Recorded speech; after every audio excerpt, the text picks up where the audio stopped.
माझं नाव स्वरूप मांजरेकर. मी गेले 1.5 वर्ष झालं पर्सिस्टंट पेट्रोसिस रोजी हा आजारपासून सफर करत आहे.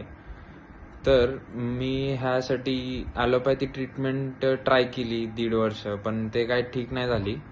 पण आता गेले मागचे 3 महिने माझी डॉक्टर मालूंकडं ट्रीटमेंट चालू आहे, तर मला 90% आराम भेटलेला आहे.